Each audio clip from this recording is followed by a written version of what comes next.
Well, I tell you, it ain't one damn thing with this internet.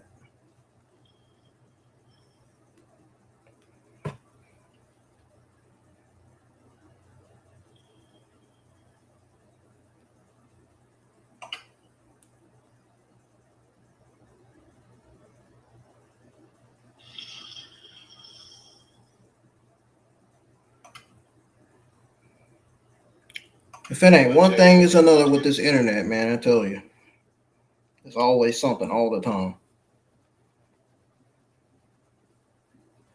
Anyways, welcome to the IWN YouTube channel. This is your WWE Night of Champions 2026 review.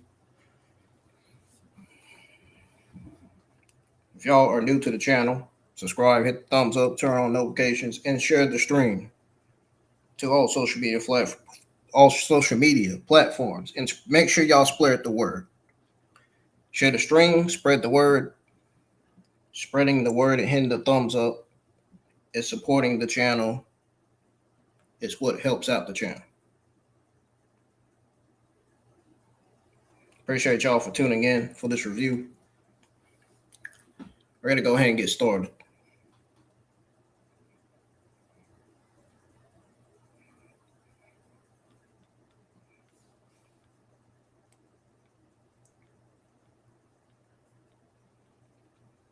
Now, I was going to do it yesterday night, but I decided to do it early this morning. So the change of plans are that I'm going to be going live for AAA this afternoon, and then this evening I'll be going live for NXT Great American Bash. If the streams work today without any interference or any technical problems,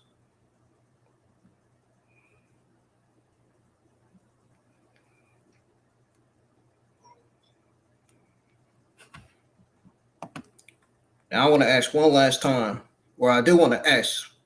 This is going to be my first time asking anyway. This will be my last time asking this, though. This will be my first and only time. Can y'all hear me? Is my audio working well?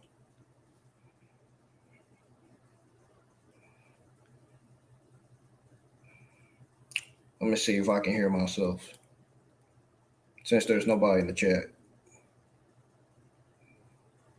Let me see if I can hear myself. Yes, I can. The audio is working. Good. All right, that's all I needed to know. Let's go ahead and get this review started, because we got some news, some WWE news to go over before I get on out of here, before I get off this device. So yes, I did watch Night of Champions. I watched the clips, the highlights. I did watch the full WWE Championship match. I watched everything yesterday. Some people are saying Night of Champions was a terrible show. Others are saying that it was a good PLE. So the Night of Champions 2026 out of radio.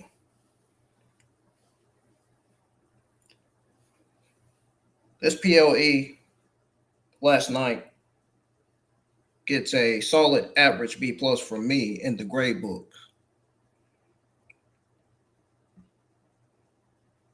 Reason why I'm saying this is because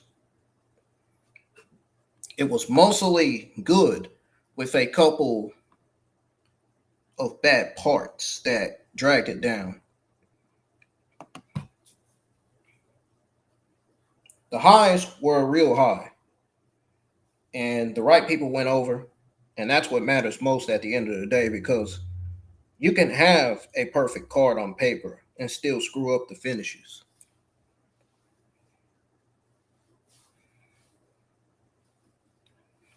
But WWE didn't do that here. They gave us two matches that are match of the year contenders in Seth Rollins versus Bron Breakker inside that steel cage, and the main event triple threat for the Undisputed WWE Championship. I literally said on Twitter X that the steel cage match and the Undisputed Championship are two of the best matches of the entire Night of Champions PoE, in my opinion. They crowned a new King of the Ring in Obafemi, who is the future, whether people want to admit it or not. They crowned a new Queen of the Ring in Io Sky, who needed that win one more than Liv Morgan. She needed that win more than Liv Morgan needed a retention. They kept Trick Williams strong as U.S. champion, even though the match had problems. Yes, I'm not joking. The match actually had problems. It really did.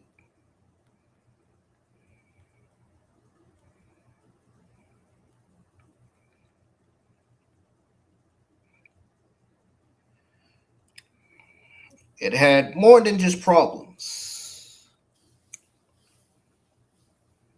It also had a whole bunch of problems, bunch of issues. They finally pulled the trigger on Sami Zayn as WWE Champion after 9 failed attempts.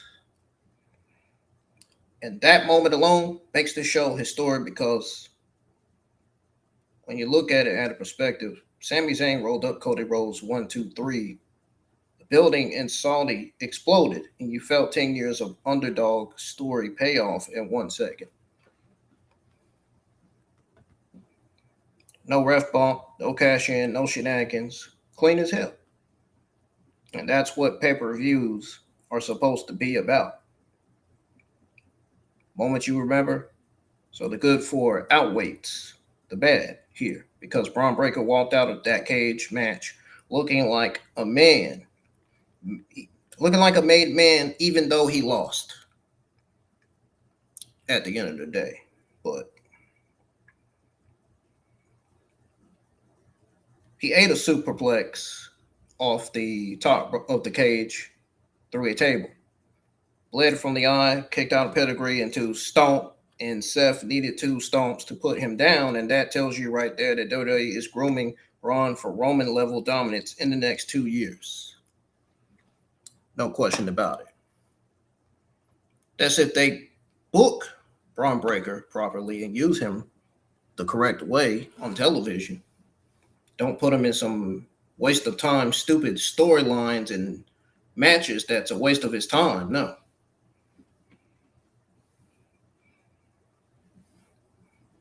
And don't put him in matches that's going to be a waste of our time watching.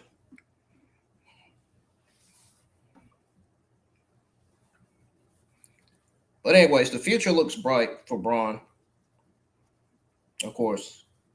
But the bad parts were because Danhausen and Liv Morgan did that Judgment Day depth segment that made 0 sense and killed the crowd at their high King of the Ring final. They really need to get that Danhausen shit off of TV, man. I can't stand that. I really can't. It is not helping the SmackDown ratings whatsoever. That was F-grade television on a PoE. And that women's United States Championship match between Tiffany Stratton and Jade Cargill was overbooked garbage. I said what I said. That's exactly what it was. With B-Fab, Michin, Chelsea Green coming from under the ring. Charlotte Flair hitting Jade with the little title. She hit Jade with the United States Women's title, and that's a bad SmackDown main event, not a PoE title match. And it belonged on TV. Trick versus Ricky Saints was heel versus heel, basically. So the Saudi crowd sat on their hands because there's nobody to root for when both guys are cookie. When both guys are like cookie monsters, you know what I'm saying? When they're cocky and gloating. So the physicalology was backwards. Not as backwards, but really, really backwards. And that's why it didn't hit. And the Saudi crowd itself was solid and terrible at the same time because they were nuclear for Sami Zayn and loud for Seth versus Braun, but dead silent for Trick versus Saints and confused during Tiffany versus Jade. So the inconsistency hurts.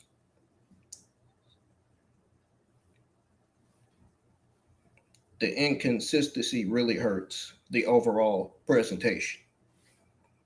And WWE still needs to make these international POEs feel bigger with more pyro, better staging, bigger entrances, because right now they feel like glorified TV specials with 2 POE matches. That's just my opinion. The 6 match cards are the way to go because every match got time and nothing felt rushed, which is a good thing. NXT needs to take notes because sometimes they're known for rushing their shows. Sometimes. So, solid average B plus is the right grade. I graded it right like how the fuck I wanted to. It sets up SummerSlam huge. Sami as champ changes everything. Cody needs to go away from the title picture before his babyface run was terrible. And it feels unpredictable again.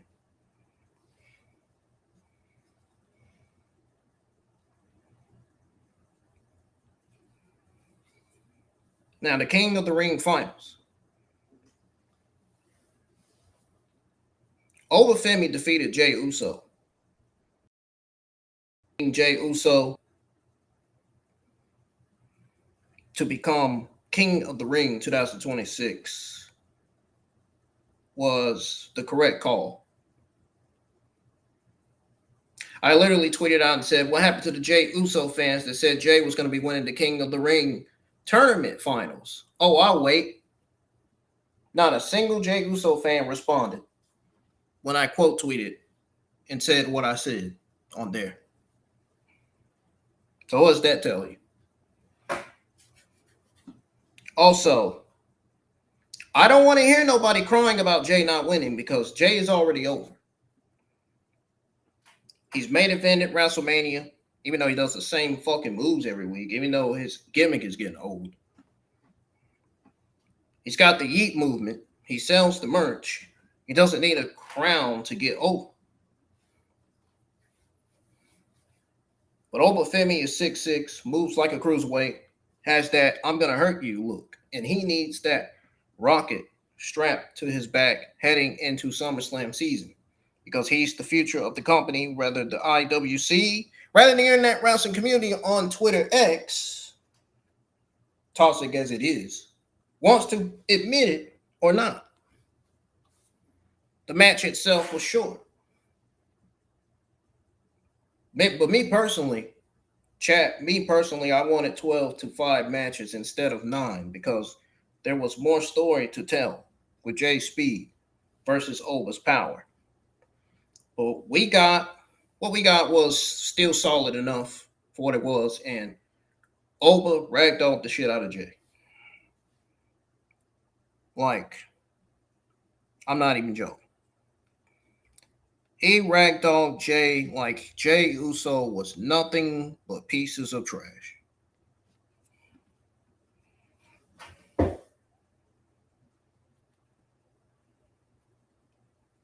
Which is great for a big man like Obafemi to do that.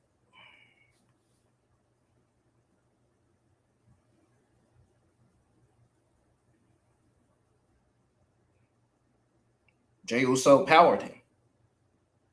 In other words, he powerbombed him into the mat like he was nothing. That's what I'm trying to say.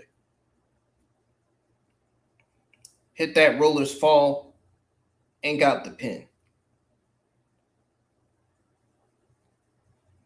The crowd popped big for the finish that Obafemi did. And now you got a new monster with a crown and a guaranteed title shot. And that freshens up the main event scene. So good booking by WWE here because Jay doesn't lose anything in defeat. I hate to say that, but it's the truth. And Oba gains everything in victory. And if you're mad about it, well, internet wrestling community, all I gotta say for y'all is you're watching with your Marks goggles on and not your Booker brain. So let's keep it a buck. This was the right move. Absolutely 1000% the best creative decision ever by WWE, Triple H administration, and creative.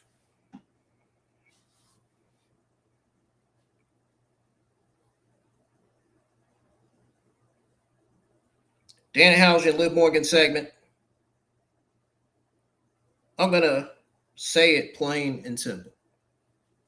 This was fucking terrible. Did we really need this on TV? Did we really need this on the POE? The answer is no. There's no other way to grade it. Literally, last night, they literally just came off a hot King of the Ring final with Oba Femi winning, and the crowd was into it. Then you killed all momentum with Danhausen doing a comedy promo that didn't hit in Saudi Arabia, and Liv Morgan comes out talking about Judgment Day debt and how Danhausen owes them money, and then he curses her out and she slaps him. I'm sitting here asking, what does any of this have to do with the Queen of the Ring tournament? What does this have to do with Liv Morgan as champion? Judgment Day ain't even on the card. So, what that tells me right there is Danhausen doesn't need this. Liv doesn't need this. And it's a waste of a POE segment when you could have given Oba and Jay 3 more minutes or let Io and Liv have a video package or something. Something. This was bad TV on a POE live event. This was one of the 2 lowest things of the entire pay-per-view. It's unacceptable in 2026 when you're trying to make these international shows feel special.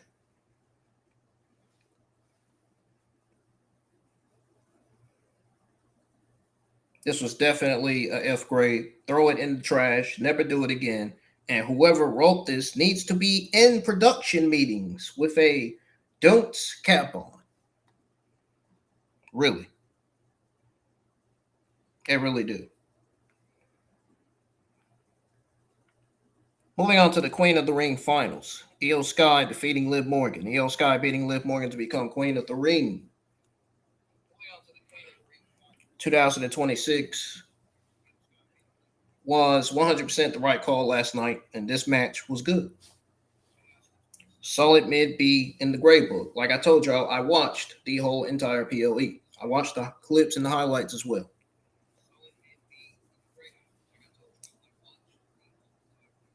That's how I know what I'm going over and know what I'm saying. Io worked the knee the entire match like a veteran. Hit a nasty Spanish fly off the top rope that had the crowd gasping, and finished with the over the moonsault. Clean in the middle for the 1-2-3, and Liv sold her butt off. But the truth is, Liv Morgan as champion has been ice cold with no edge and no heat. The crowd knows it because she's been doing the same entrance, same candidates, same DDT for months, and it's not connected, unfortunately. So Io winning freshens up the whole division, and she immediately challenged Liv for SummerSlam, which keeps the story moving instead of ending it. So the good part is Io looks like a star again, and now she's got that queen gimmick to elevate her. Bad part is Liv's reign has been still boring, continues to be boring, and creative missed a huge swerve by not having Stephanie to return to cost Liv the match, because that would have popped the internet and set up SummerSlam. Overall, I'm talking about Stephanie Becker, not Stephanie McMahon. Overall, this was the right winner. Right finish, and Io versus Liv at SummerSlam with the Queen versus Champion dynamic actually has juice now. So this is good.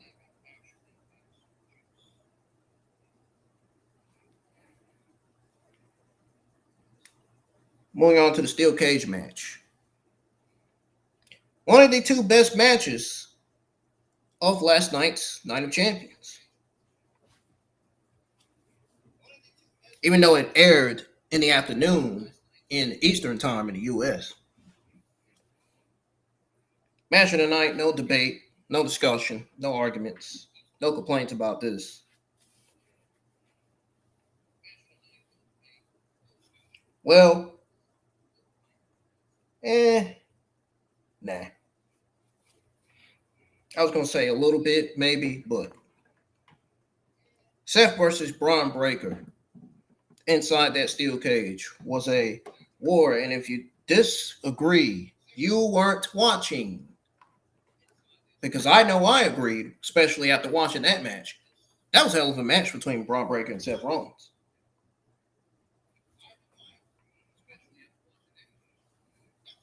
That shit was like World War III.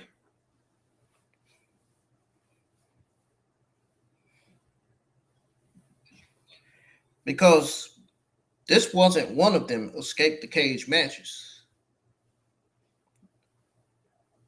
This wasn't one of those where they run around for 10 minutes. This was violence from bell to bell. Braun speared Seth through a table on the outside. Seth hit a superplex off the top of the cage through another table, and the crash shook the whole building. Braun was busted open from the eye and bleeding all over the mat. Kicked out of a pedigree into a stomp, which nobody does. Seth had to hit TWO stomp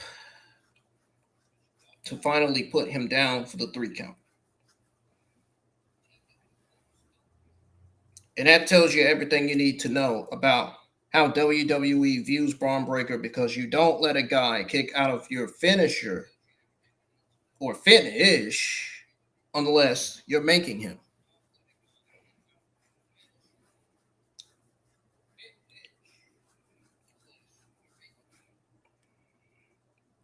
Braun pretty much walked out of that cage looking like he lost the match. But the reality is, he won the war. It's how you build a future world champion in 15 minutes. Seth freaking Rollins still looks elite and reminded everybody why he's been the MVP of Raw for years. He always has been. That's nothing surprising to me. The Saudi crowd was dead for parts of the show, but you know what? I will also give them credit for being alive and screaming for this, because they knew they were watching something special. So, gotta give the Saudi crowd credit for that. So the good part is star-making performance for Braun and physical, dramatic storytelling that felt like a fight. The bad part is literally nothing. This was perfect. In my eyes, in my vision, in my opinion, this was perfect.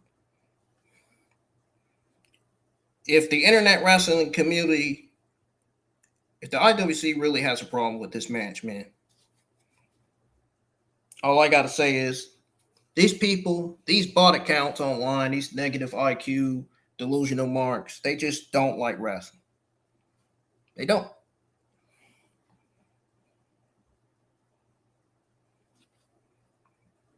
This was easily a solid average B plus all day. Match of the year contender.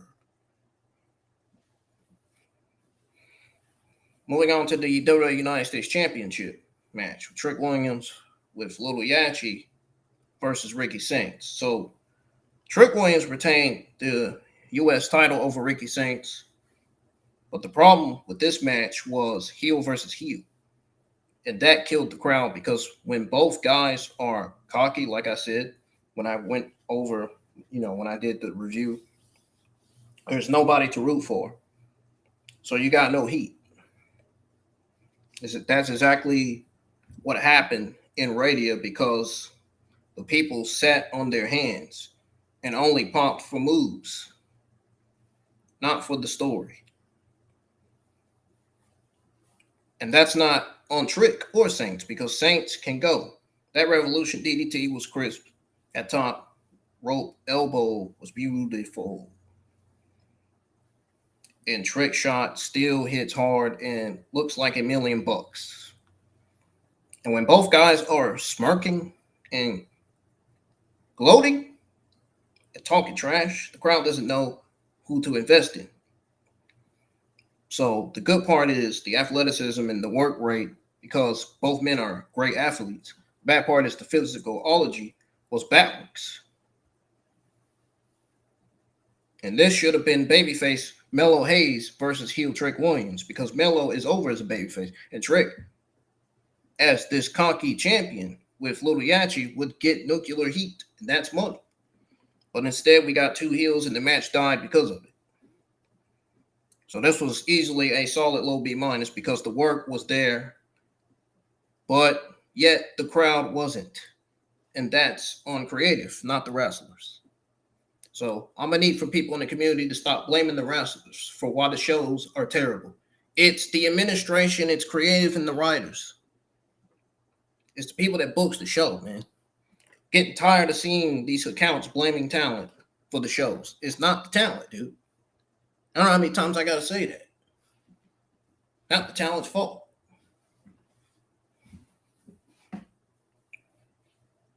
I had to repeat that one time on Twitter X because I kept seeing comments saying that same thing I just said.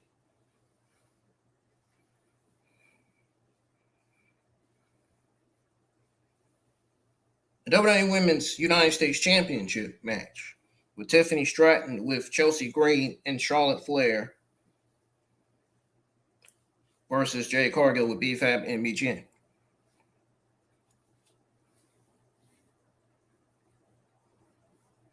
I know there are some Stratton fans and Green fans and Charlotte Flair and Jade Cargill fans.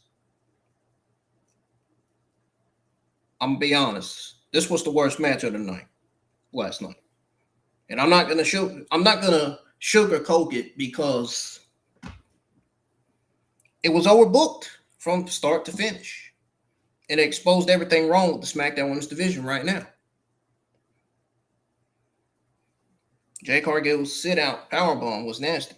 Tiffany's prettiest moonsault ever at the end was pretty, but everything in between was a mess because you had BFAB and MOTN brawling on the outside.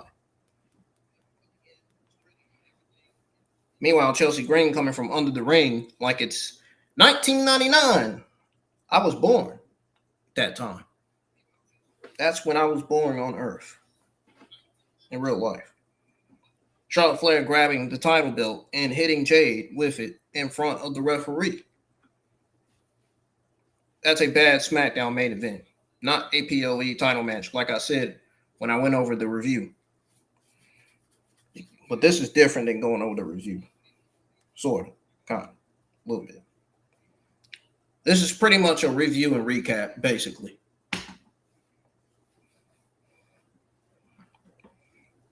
But more like a review. Moving back on to going over this United States Women's Championship match.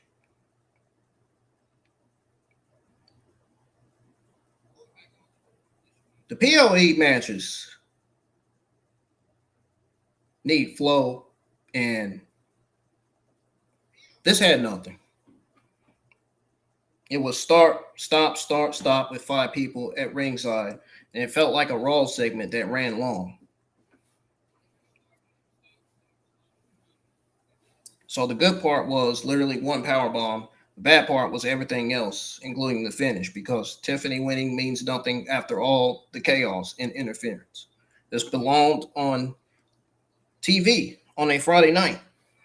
Night of Champions in Saudi Arabia. WWE needs to fix this division because it's being held together with duct tape right now. While the women's champ, Rhea Ripley, is out with injury. Moving on to the main event. This was the second and last best match of the entire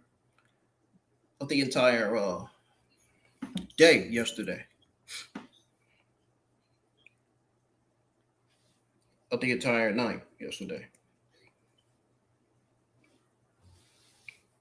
Of the entire Saturday afternoon. I was going to say it like that.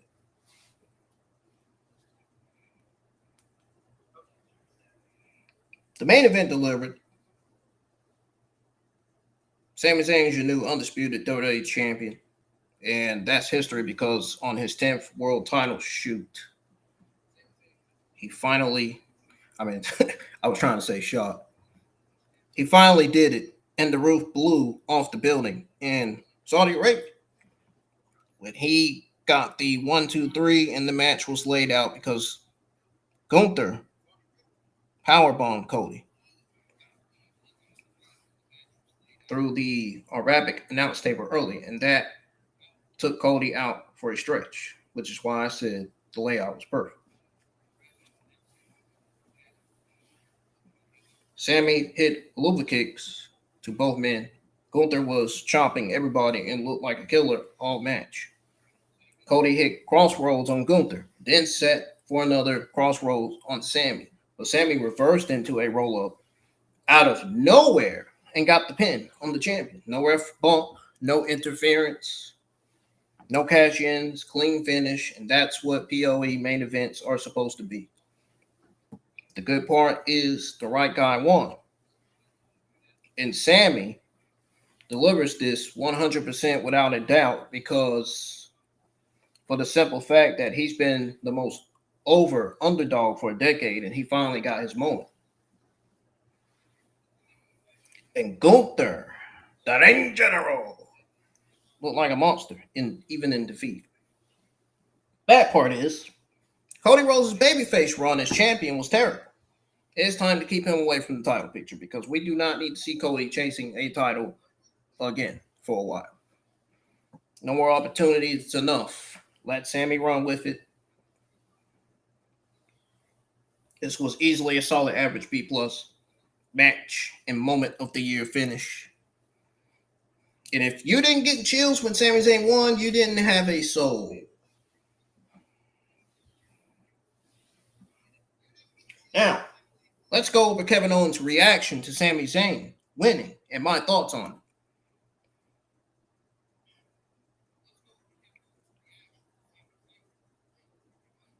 And we're going to go over the good and the bad about this as well. So Kevin Owens' reaction to Sami Zayn winning the WWE Championship hit me harder than the match itself. And I'm going to tell y'all why. Because KO is out with a neck injury, and he posted that message saying, I've missed a lot of things. I wish I had it in the last 15 months. But today is by far the one I wish I had been there for the most. And that's real emotion because you can feel the pain in that statement. He wasn't there for the biggest night of his best friend's career, and that hurts. Get a sip of this water, man. Mouth dry already.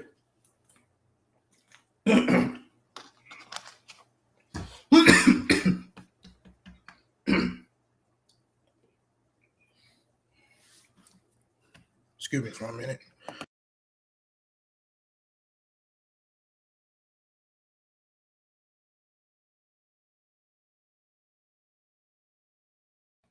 Okay, I'm back. I almost got choked. He went on to say the one I wish I had been there for the most, and that's real emotion because you can feel the pain in that statement. He wasn't there for the biggest night of his best friend's career. That hurts. Then he called Sami the best and said, when you're consistently that good for that long, you become undeniable. And that Sami becoming champion was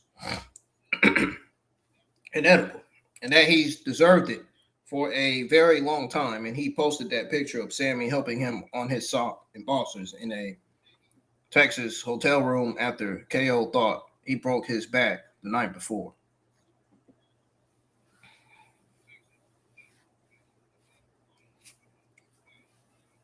So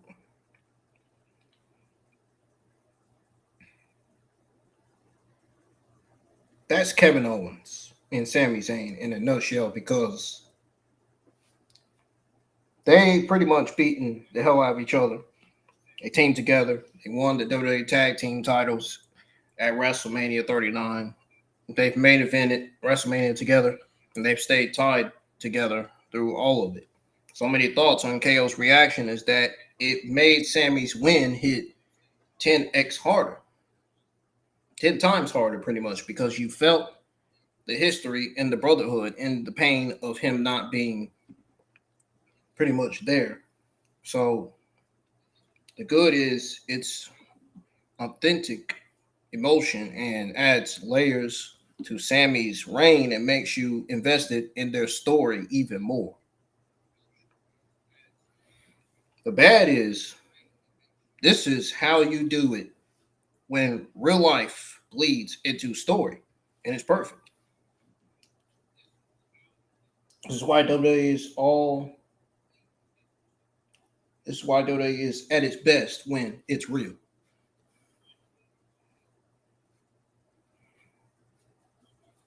I think when Kevin Owens returns, we should get a heel Kevin Owens, babyface Sami Zayn feud for the Undisputed WWE Championship. Now, how to book heel Kevin Owens versus babyface Sami Zayn for the WWE Undisputed Championship?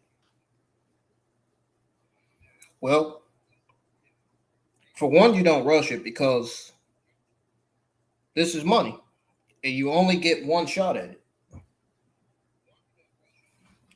So you let Sami breathe as champion for a few months. Let him get wins over Gunther in a rematch or something. Maybe beat Drew McIntyre or beat CM Punk. Build him up as a fighting champion. So the reign feels legit. Then Kevin Owens returns from injury to a huge pop, and he hugs Sami in the ring,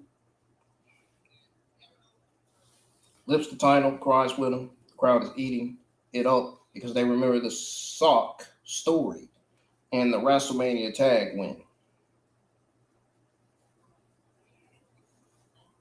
But next week, the cracks start to show because KO cuts a promo on Raw saying, "I'm proud of you, Sami, but I was WWE champion when you were still trying to get noticed. I carried this company on my back at WrestleMania 32 while you were my sidekick." And it's not angry jealousy. It's that I taught you everything. Jealousy that feels because it's true. Then after Sami retains at a PLE like Fastlane or Survivor Series, KO comes out to celebrate. Then confetti is falling and they hug and the crowd is cheering. And then KO powerbombs Sami on the ring apron. Just like NXT TakeOver back in 2014. And the crowd goes from cheers to dead silence. And KO grabs a mic and says, "You didn't beat Cody or Gunther. You got lucky with a roll-up miracle. Real champions don't need miracles, Sami." And now he's heel and he's nuclear heat. Then as a heel, KO gets personal every week saying, "You wouldn't even be here if it wasn't for me. I got you booked in PWG. I got you signed to WWE. You're mentally weak and you can't handle being the guy. The locker room doesn't respect you." And he pokes Sami's insecurity because Sami has always been the underdog who doubts himself. And KO knows that, and it builds to a no DQ or a ladder match at SummerSlam 2026 or WrestleMania 43 maybe, where they tear each other apart with brutal violence and tragic storytelling because of their chemistry. using tables, ladders, chairs, blood. I don't think they're going to use blood, though. Callbacks to all their matches. Sami retains after 30 minutes of war. KO doesn't shake his hand, just stares at him with hate and leaves. And the good part is it's money and emotion. And on top of that,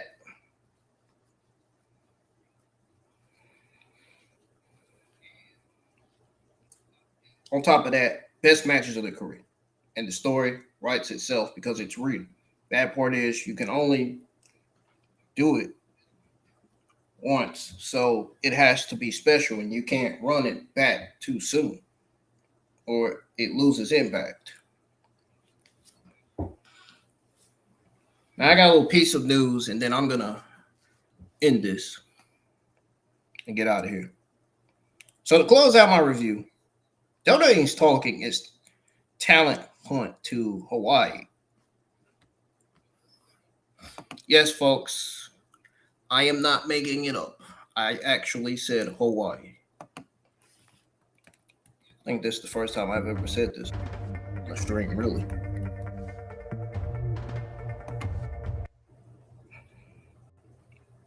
They're going to have a recruitment booth at the 7th annual Hawaii Fit Expo at the Blasido Inhabitation Hall on Saturday and Sunday. And this is smart because WWE isn't just waiting for indie wrestlers to show up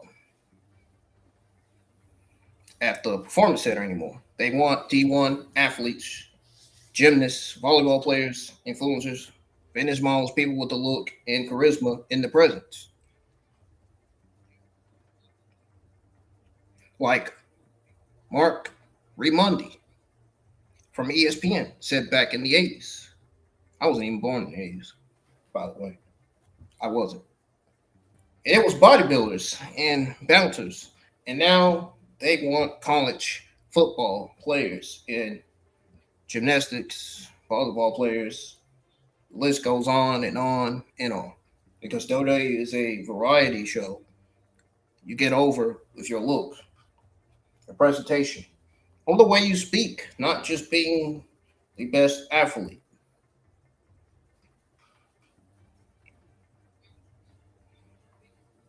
They're doing tryouts in Minnesota, SummerSlam weekend too, which has become a tradition. So the message is clear. They're going where the athletes are, where the fitness crowd is, and where future stars might not even realize they are future stars yet. So my thoughts on all this is the good part about it. WWE is expanding the net means you find your next Bianca Belair or Bron Breakker or Jade Cargill at a Fit Expo, not just a wrestling school, because those people have it. You know, those people have the it factor, you know what I'm saying, the camera presence. The bad part is if you go too far away from wrestling, you got people who don't respect the business and don't know the history and just want to be famous. So you need balance. You need indie wrestlers and athletes and personalities. But overall, this is somewhat the future of recruiting, and WWE is smart for doing it because the next big star might be playing college volleyball in Hawaii right now and not even know it. So that's a possibility of that.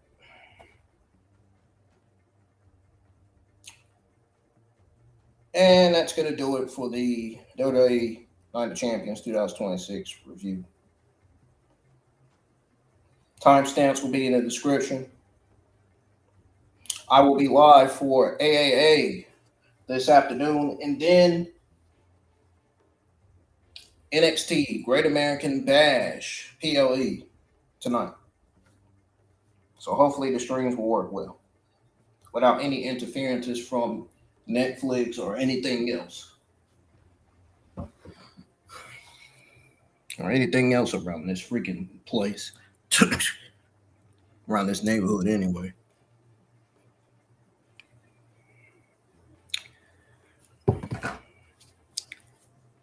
Catch y'all for AAA and Great American Bash today. Adios. I'm out of here. See y'all later. Make sure you hit the thumbs up, subscribe to the channel if you're new, and share the stream.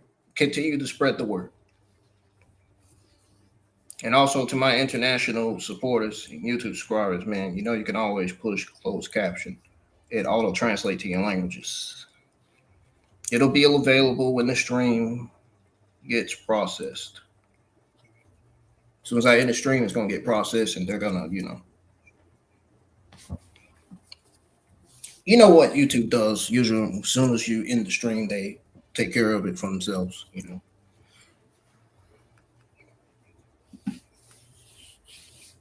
But good night, and also good morning, folks. I will see y'all live for AA this afternoon. Reason why I didn't go live for AA last night was because I decided to turn my Night of Champions 2026 watch party and results into a review. So when I put the timestamps in, make sure y'all listen to the actual parts that you want to listen to, not to the parts that you don't want to listen to. And check out all the other watch parties and results and reviews on the channel. I'll see y'all later, and I will keep y'all up to date.